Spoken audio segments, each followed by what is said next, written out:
मुक़द्दस मत्ती के मुताबिक खुदावंद तेरी तमजीद को।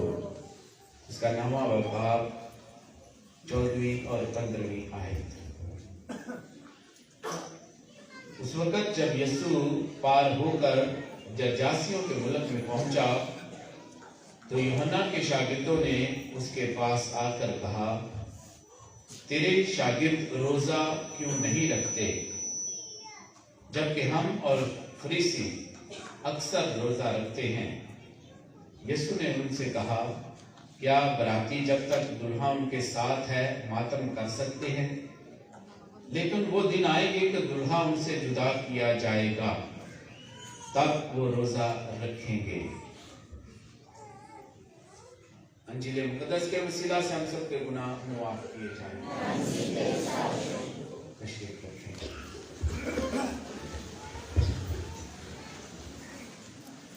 इसी खुदा में मेरे अज़ीज़, आज इन रोज़ों के अय्याम में पहला जुमा है और इस जुमे की तलावतें हमारी तवज्जो इस तरफ दिलाती हैं कि खुदा की पसंद का रोज़ा कौन सा है। सारी दुनिया रोज़े रखती है, हिंदू, सिख, मुसलमान, हर कौम और कबीले के लोग रोज़ा रखते हैं। बहुत सारे मसीह भी रोज़ा रखते हैं, लेकिन खुदा की पसंद का रोज़ा कौन सा है? या हमें रोज़ा रखना चाहिए कि नहीं? यीशु का क्या फरमान है? अब रोज़े शुरू हुए हैं, बहुत सारे लोग रोज़ा रखते हैं। हमारे आबाओ अजदाद ने, वालिदैन ने रोज़ा रखा, हम भी रोज़ा रखते हैं। लेकिन कई दफ़ा हम ये भी सुनते हैं, बहुत सारे मसीह ये कहते हैं कि रोज़ा नहीं रखना चाहिए। किस तरह रोज़ा रखना चाहिए, क्यों रोज़ा रखना चाहिए? तो यीशु के दौर में भी जब यीशु के शागिर्द रोज़ा नहीं रखते थे तो वो यीशु के पास आकर यूहन्ना के शागिर्द कहते हैं, फरीसी और हम तो अक्सर रोज़ा रखते हैं, तेरे शागिर्द रोज़ा नहीं रखते। तो यीशु ने क्या कहा कि जब तक दुल्हा बरातियों के साथ है क्या वो रोज़ा रख सकते हैं? लेकिन वो वक्त आता है जब दुल्हा उनसे जुदा किया जाएगा और वो रोज़ा रखेंगे।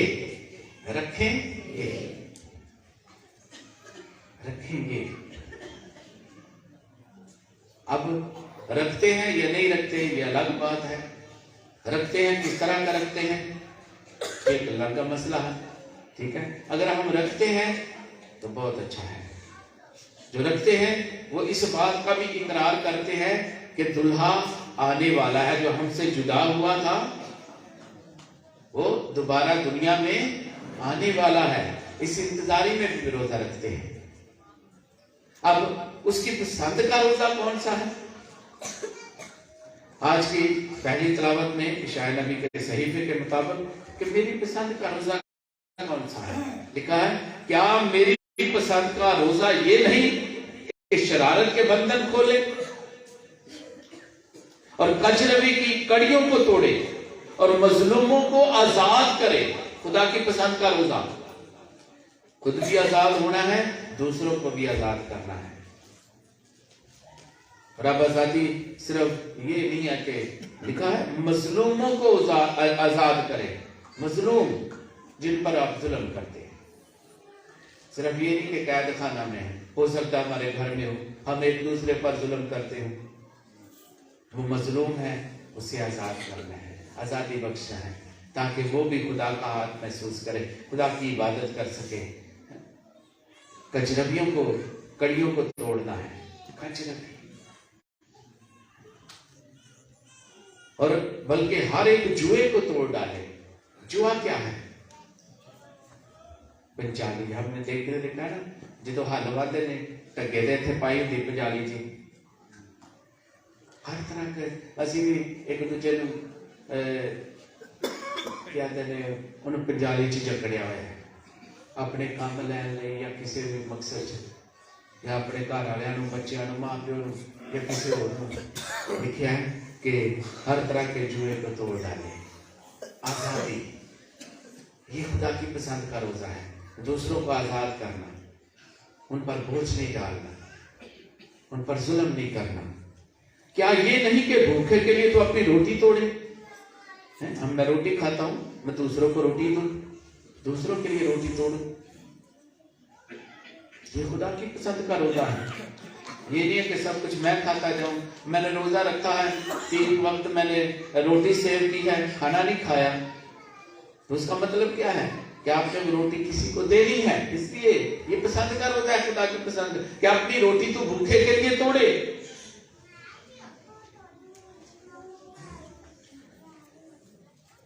आवारा मोहताजों को अपने घर में लाए, आवारा मोहताज खातर सेवा करे, खाना खिलाए, भूखा खाना दे, लिखा है। और जब किसी को नंगा देखे तो उसे कपड़ा पहनाए और अपने हम जिद से छुप न जाए, तब तेरी रोशनी है।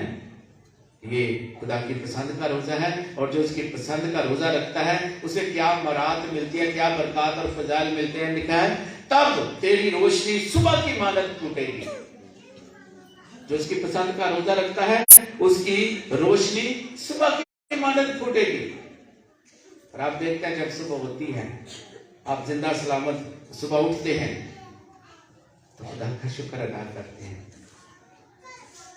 सुबह की रोशनी देखने को मिली है, खुदा ने जिंदगी बख्शी है। तो क्या ज्यादा है उसके लिए जो रोजा रखता है, उसकी रोशनी सुबह की मानद फूटेगी और तेरी सेहत जल्द जाहिर होगी। अगर कोई बीमार रोजा रखता है उसकी सेहत जल्द जाहिर होगी। जो किसी के लिए भी रोजा रखता है, कोई बीमार है, उसकी सेहत जाहिर होगी, जल्द जाहिर होगी, वो सेहत पाएगा। हाँ, अपने लिए रोजा रखे, कोई बीमार है उसके लिए रोजा रखे तो खुदा उसे सेहत बख्शेगा, जिंदगी बख्शेगा। तेरी निजात तेरे आगे आगे चलेगी, तेरी निजात तेरे आगे आगे चलेगी और खुदावन का जलाल तेरा दुबाला होगा। तब तू पुकारेगा और खुदावन जवाब देगा। तब तू पुकारेगा और खुदावन, ये किसके लिए है? जो रोजेदार है। रोजा रखकर आप दुआ करते हैं, आप खुदा को पुकारेंगे, खुदा आपको जवाब देगा। तू चिल्लाएगा और वह कहेगा मैं हाजिर हूं। ये रोजादार के लिए है। जो रोजा रखता है, दुआ करता है, खुदा उसकी सुनता है। और पिछले दिनों हमने तलाक़ों में भी सुना कि जब वो बदरूह गिरफ्तार को आजाद नहीं कर सके, बदरूह नहीं निकाल सके, तो शागिर्दों ने यीशु से पूछा क्या खुदावंद है रबी, हम क्यों ना निकाल सके? तो यीशु ने कहा ये जिनसे दुआ और रोजा से हासिल होती है। दुआ और रोजा में बहुत ताकत है, और ये बहुत बड़ी ताकत है कि आप रोजे में खुदा के सामने चिल्लाएंगे और वो कहेगा मैं हाजिर हूं, मैं हाजिर। खुदा कहता है, ये छोटी बात नहीं है कि मैं हाजिर हूं। आपके हर काम के लिए, आपकी हर आसाइश के लिए वो हाजिर है। आपकी हर दुख तकलीफ को दूर करने के लिए वो हाजिर है, हर बीमारी को दूर करने के लिए हाजिर है, आपकी मुश्किलात को दूर करने के लिए हाजिर है। आज इन रोजों के अय्याम में रोजों का पहला जुमा है, तो आज पहले स्लीबी कलमे पर भी थोड़ा सा ज्ञान करते हैं। कितने स्लीबी कलमात हैं? 7 स्लीबी कलमात हैं, 7 जुमे हैं। और 7 स्लीबी कलमात को क्यों तरजीह दी जाती है? क्योंकि ये मसीह खुदावंद ने सलीब पर ये कलमे बोले। कुछ रोशनी के हैं, कुछ अंधेरे में हैं। तो पहला स्लीबी कलमा कौन सा है? ऐ बाप इन्हें माफ कर। मुकद्दस लूका की इंजील 23वें बाब की 34वीं आयत में, ऐ बाप इन्हें माफ कर क्योंकि ये नहीं जानते कि क्या करते हैं। ये नहीं जानते, हालांकि वो पाक कलाम को भी जानते थे। फकीर फरीसी क्या बाइबल मुकद्दस का इल्म नहीं रखते थे? हाँ जी, लेकिन इसके बावजूद भी वो नहीं जानते कि खुदा के कुद्दूस के साथ उन्होंने क्या किया है, कैसे उन्होंने सलीब चढ़ाया है, कैसे दुख और करब दिया है। तो पहला कलमा, ये 7 सलीबी कलमात इसलिए इंपॉर्टेंट होते हैं कि ये खुदा यीशु की वसीयत है। मरने से पहले वसीयत की जाती है क्यों वसीयत को तरजीह दी जाती है? क्योंकि मरने वाला जो है जमीन पर भी है और आसमान पर भी है, उसकी बात को तरजीह दी जाती है, माना जाता है वसीयत को। तो सात सलीबी कलमात जो है एक वसीयत है। तो पहली वसीयत, पहला कलमा, ऐ बाप इन्हें मुआफ कर क्योंकि ये नहीं जानते कि क्या करते हैं। अब ये पहला सलीबी कलमा कब बोला गया? यीशु मसीह को कब सलीब दिया गया? किस दिन सलीब दिया गया? यीशु मसीह को किस दिन सलीब दिया गया? जरा ऊंची बोले। जुमे के दिन, पाक जुमे को। ठीक हो गया। तो किस वक्त? हाँ जी, ये छोटी छोटी बातें हमें जानना है। ठीक है, हर साल हम रोजे भी मनाते हैं, सेलिब्रेट करते हैं, जुमा भी मनाते हैं, पाक जुमे रात, पाक जुमे की इबादत में भी शरीक होते हैं। कोई पूछ ही लेता है तो पता होना चाहिए। जुमे के दिन सुबह 9 बजे यीशु को मसलूब किया गया। कितने बजे? 9 बजे। किस दिन? जुमे के दिन। शाबाश। अब ये पहला कलमा कब बोला गया? 9 बजे से 12 बजे के दरमियान। ठीक हो गया? 9 बजे से 12 बजे के दौरान ये पहला सलीबी कलमा बोला गया, ऐ बाप इन्हें मुआफ कर क्योंकि ये नहीं जानते कि क्या करते हैं। क्योंकि यीशु के बारे में ये सारा कुछ लिखा गया था पहले से कि वो मुआफ करेगा, वो शफायत करेगा, वो दुआ करेगा। उसने पहले भी अपनी जुबान से भी कहा और हमें भी सिखाया, और गुज़श्ता दिनों हमने सुना भी, यीशु ने फरमाया कि अपने दुश्मनों को प्यार करो और अपने सताने वालों के लिए दुआ करो। तो खुदावंद यीशु मसीह सिर्फ सिखाते ही नहीं बल्कि अमल भी करते हैं। वो कहते हैं कि दुश्मनों से प्यार करो और अपने सताने वालों के लिए दुआ करो। तो हमने देखा है यीशु मसीह सलीब पर लटका हुआ है, उसके हाथ पांव में कील ठोके गए हैं, सर पर कांटों का ताज पहनाया गया, खून बह रहा है, कोड़े लगाए गए हैं, मारा गया, थूका गया है, पीटा गया है, बहुत करब में है, दुख में है, और उसके बावजूद भी सलीब पर है, उसके बावजूद भी वो सबके लिए दुआ कर रहा है। रोमियों के लिए, यूनानियों के लिए, यहूदियों के लिए, फकीर फरीसियों के लिए, जो कलाम को जानते हुए भी ये कह रहे हैं इसे सलीब दे, इसे सलीब दे, इसे सलीब दे। कई बार इकरार किया कि ये जिंदा खुदा का बेटा है, तो नबी मालूम होता है, तो खुदा का बेटा मालूम होता है, उसके बावजूद भी उसे कहा सलीब दे। सबके लिए दुआ की, फकीर फरीसियों के लिए जो कलाम को भी जानते हैं और फिर उस पर अमल नहीं करते हुए, पिलातुस के लिए जो जानता है रास्तबाज है, हेरोदेस के लिए जो जानते हैं कि रास्तबाज शख्स है, उसके बावजूद फतवा दिया, उनके लिए दुआ की, उन्हें मुआफ किया जो उस पर थूक रहे हैं, जो उसे चाबुक लगा रहे हैं, कोड़े मार रहे हैं, जो उस पर लान तान करते हैं, हर एक के लिए, छोटे बड़े, राह चलते हुए भी वो उस पर लान तान कर रहे हैं, सबके लिए उसने दुआ की, ऐ बाप इन्हें माफ कर क्योंकि ये नहीं जानते कि क्या करते हैं। अब दुआ की है, पहला लफ्ज क्या है? ऐ बाप, ऐ बाप। अब यही तो मसला है, इसी वजह से वो सलीब पर चढ़ाया गया है। यहूदियों ने क्या इल्जाम लगाया कि ये अपने आप को खुदा का बेटा कहता है, यही इल्जाम था ना। तो जब उसने दुआ भी की है, सलीब पर भी है, दुख में है, करब में है, मुसीबत में है, मुश्किल में है, और सलीब पर लटका हुआ है, ना जमीन पर है ना आसमान पर है, फिर भी दुआ करता है किसके नाम से? ऐ बाप। ईमान में मजबूत है, उन्होंने सूली चढ़ा दिया है, लेकिन जो हकीकत है, जो हक और सच है, वो सब पर जाहिर किया है कि मैं और बाप एक हैं। باپ سب کی سنتا ہے. جب دعا کرو تو کہو اے ہمارے باپ. ہمیں دعا کرنا سکھایا.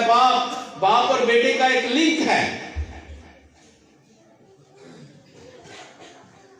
یسوع نے کئی دفعہ مثالیں دی ہیں. اگر تمہاری اولاد تمہارا بیٹا یا بیٹی بھوکا ہو تو تم اسے کیا روٹی کے بدلے پتھر دو گے یا بچھو دے گے؟ تم برے ہو کر اتنے اچھے کام کرتے ہو تو تمہارا آسمانی باپ کیوں نہ اچھی چیزیں دے گا. ٹھیک ہے. تو یہ ایک لنک اور واسطہ ہے. جب ہم دعا کرتے ہیں تو اے باپ کہتے ہیں. تو یسوع نے بھی وہی الفاظ کیا. سب کسی کی پرواہ نہیں کی. تو انہوں نے سولی بھی چڑھا دیا اور میں اپنے الفاظ بدل دوں. نہیں, جو کچھ ہے, جو ایمان ہے, جو کچھ وہ ہے, اے ہمارے باپ ہمیں بھی سکھایا ہے. تو اس نے جب دعا کی ہے اے باپ انہیں معاف کر, اے باپ, سب کے سامنے اقرار کیا, اظہار کیا, اعلان کیا ہے کہ میں اور باپ ایک ہے. باپ بھی سب کی سنتا ہے, باپ بھی سب کو معاف کرتا ہے. اے باپ انہیں معاف کر کیونکہ یہ نہیں جانتے کہ کیا کرتے ہیں. اب اگلا لفظ ہے انہیں. ان سب کی طرف اشارہ ہے جنہوں نے اسے سولی چڑھایا ہے, اس پر تھوکا ہے, کتبہ لگایا ہے, کانٹوں کا تاج پہنایا ہے. سب کے لیے, قوم کے لیے, غیر قوم کے لیے بھی دعا کی ہے. اے باپ انہیں معاف کر کیونکہ یہ نہیں جانتے کہ کیا کرتے ہیں. آج میں اور آپ بھی یہ تلاوت سنتے ہیں, یہ لفظ سنتے ہیں, آج میرے اور آپ کے لیے بھی ہے. اب آپ کہیں کہ ہم نے کب یسوع کو سولی چڑھایا؟ پاک کلام میں لکھا ہے جب تم گناہ کرتے ہو, جب مجھے رد کرتے ہو, جب میری باتوں پر عمل نہیں کرتے, جب میرا انکار کرتے ہو, گناہ کرتے ہو, تو مجھے صلیب پر کھینچتے ہو, صلیب چڑھاتے ہو. یہی وجہ ہے کہ کلیسیا زیادہ سے زیادہ ترجیح دیتی ہے کہ ہم تائب دل بھریں, توبہ کریں, اپنے گناہوں کا اقرار کریں کہ ہم نے گناہ کیا. ہمارے گناہوں کی خاطر وہ صلیب پر چڑھایا گیا, دنیا کی خاطر. دیکھو یہ خدا کا برا جو جہان کے گناہ اٹھا لیتا. میرے اور آپ کے گناہ اس پر لدے ہوئے ہیں, میرے اور آپ کے گناہوں کی خاطر وہ صلیب پر دیا گیا ہے. تو آج میرے اور آپ کے لیے وہ دعا کرتا ہے. ہم جانتے ہوئے بھی اس کے حکموں پر عمل نہیں کرتے. خدا کے کتنے حکم ہیں جی؟ 10. پہلا حکم کون سا ہے؟ پہلا حکم کون سا ہے؟ خدا کو ایک ماننا, فقط اس کی بندگی اور اسی کو, یعنی ایک خدا ہے, اسی کی عبادت اور بندگی کرنا ہے. اگر ہم کسی اور کو مانتے ہیں تو پھر گناہ کرتے ہیں. دوسرا حکم کون سا ہے؟ خداوند کا دین پاک رکھنا اور اس میں بدنی محنت کا کام نہ کرنا. اگر میں اور آپ بدنی محنت کا کام کرتے ہیں تو اس کا مطلب ہے کہ گناہ کرتے ہیں. جب ہم اس کے دل کو پاک نہیں مانتے, عبادت نہیں کرتے, چرچ میں نہیں آتے, تو اس کا مطلب ہے کہ ہم نے بہت بڑا گناہ کیا ہے. ہم نے بہت بڑا گناہ کیا ہے. اور اس کے دل کو پاک نہیں مانتے, خدا کے کام نہیں کرتے, کوئی اور کام کرتے ہیں, ہم نے گناہ کیا ہے, بہت بڑا پاپ کیا ہے. خدا آج مجھے اور آپ کے لیے بھی وہ دعا کرتا ہے, میرے اور آپ کے لیے. اے باپ انہیں معاف کر. دیکھیں ہم کئی بار پل پل میں گناہ کرتے جاتے ہیں. خدا کا حکم ہے میرے حکموں پر عمل کر, ہم عمل نہیں کرتے. میرا کلام پڑھ, ہم پڑھتے ہی نہیں. کتنے گناہ کرتے ہیں, بے شمار گناہ کرتے ہیں, بے شمار گناہ کرتے ہیں. لیکن جب ہم اعتراف کرتے ہیں تو ہمارے نزدیک یہ ہوتا ہے میں نے جھوٹ بولا ہے, میں نے پینسل چوری کی ہے, میں نے گالیاں نکالی ہیں. بڑے بڑے گناہ جڑے نے کبھی دسے نہیں گئے, بڑے بڑے گناہ. تو میرے کلام پر دھیان کر, میرا کلام تیرے منہ سے نہ ہٹے. ہم اس کے علاوہ اور بہت ساری باتیں کرتے جاتے ہیں. اس کا مطلب ہے کہ ہم نے بہت گناہ کیے ہیں, بہت خطائیں کی ہیں. इसलिए अभी वक्त है, ये रोज़ों के अय्याम हमें दावत देते हैं कि हम ताए दिल बने, खुदा की तरफ रुजू लाएं, अपने गुनाहों का इकरार करें। खुदा जो मेरे और आपके गुनाहों की खातिर सलीब पर चढ़ गया ताकि हमें मुआफ करे, मेरे और आपके लिए वो दुआ करता है कि अब आप इन्हें मुआफ करके उनके ये नहीं जानते कि क्या करते हैं। खुदा से दुआ करे कि खुदा मुझे और आप सबको हमेशा अपनी राहों पर कायम रखे, हर तरह से बरकत दे, और ताकि हम उसके दिन को पाक मानने वाले बने, उसके नाम को पाक मानने वाले बने, उसकी परस्तिश करने वाले बने, उसकी इबादत करने वाले बने। और पाकला में लफ्ज़ आता है कि हाजिर होकर तेरी इबादत करे। खुदा हर जगह पाया जाता है। कई दफा शैतान हम पर हमला करता है और नीचे दुआ कर लेने ये थे भी खुदा है। खुदा कहाँ पर है? खुदा का घर कौन सा है? हमें हाजिर होना है, इसकी कदर करना है और उसके सामने हाजिर होकर दुआ करना है। ये बहुत बड़ी बरकत है। खुदा से दुआ करे कि खुदा हमें अपने हुक्मों पर अमल करने का फजल अता करे, मसीह खुदावंद के वसीला से। हम सब खड़े होकर अपने ईमान का इकरार करें, रसूलों का अकीदा।